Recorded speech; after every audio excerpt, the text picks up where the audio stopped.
We share that it's time. We're aware it's a small world after all. I will tell you why I played that song after. First of all, shout out Jamie Susie for sending this shirt to me. Really nailed it. Couldn't, exactly how I feel.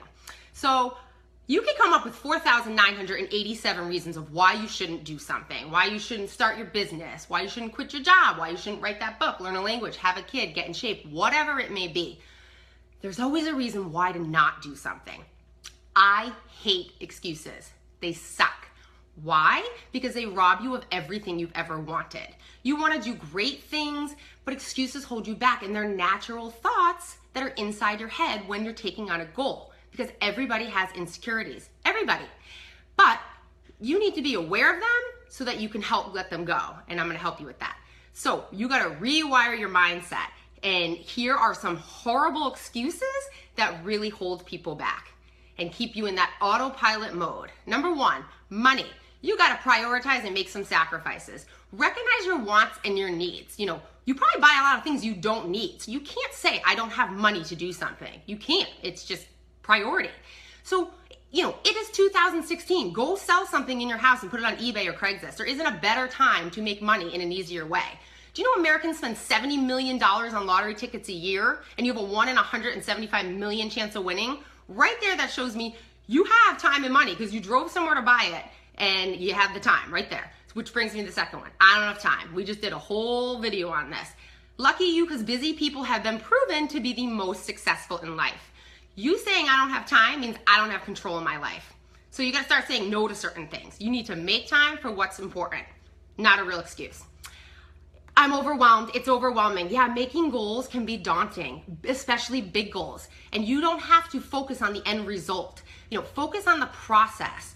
If you want to lose 30 pounds, yeah, that's daunting. Just focus on, I'm going to walk this week and lose 1 pound. Small steps. Not a real excuse. It's not the right time to start. Well, it's actually the only time to start right now. Why? Because you're breathing, and something is always going to come up in life. Whether it's a chore, an unexpected bill, a child. It happens. So you're going to be kicking yourself later because there's nothing worse than regret. So not an excuse. Next. Fear. There will always be fear. Everybody is fearful of something, and it's getting the courage to move past it. Fear is not a bad thing. It keeps you alive. Do you know what it stands for? False evidence appearing real. Not even true. Fear is a liar. Not an excuse. I'm too old or I'm too young. Well, if you're young, this is the time to be risky. If you have no mortgage, no spouse, no children, oh my goodness, what I could do if I had it at that point. This is the time to be risky, and don't say you're too old. The guy who created McDonald's started when he was 52. Not an excuse. It's just who I am. Well, this could possibly be the worst one. Are you not tall enough to be successful? No, because your thoughts are things. If you believe that, then yeah, it's true. What you focus on becomes your reality. So whether you think you can or you think you can't, nailed it, you're right. Not an excuse. It's too hard. Well, let's just cue the world's smallest violin, right? There it is. If it was easy, everybody would do it. Everybody would. But, we all want to hit our goals and be millionaires and no more poverty and cure cancer and hold hands and sing Kumbaya. But that's just not how life works. Anything worth value takes time and hard work. Not an excuse. Number 9, what will others think? Who cares? Look how fired up I am. Who cares what other people think? Doesn't matter. Your life.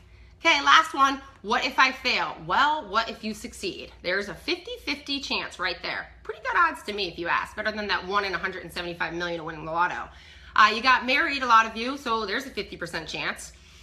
Failure is always a risk. Very few things in life are 100% success rate. So now that I have debunked all of your excuses, because they all suck, it's time to roll up your sleeves and get to work. So excuses get you 0% closer to your goal. 0. And the only thing standing between you and your goals is the BS story that you're telling yourself. Okay, so how do you do this? 1, awareness. You're probably not even aware you're doing it because you just do it so often, and it just becomes habit in nature. So remember that song I played in the beginning? Well, you're probably still singing it, and maybe even French at this point. But how many times, how many of you have had things you want to achieve, and then that voice comes in your head and interrupts and says, not gonna happen?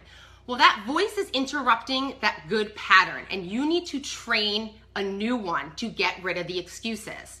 So this isn't just saying, I can do it, I can do it, I can do it. No, you got to speak it and embody it. You got to do it with enough repetitions that it sticks in your head, just like it's a small world. So then that conversation in your head is always the same and you get what you want. So it takes discipline and habit, and enjoy having this song stuck in your head all weekend long, and let it be a reminder that you can change your thoughts, because everything in life is a choice.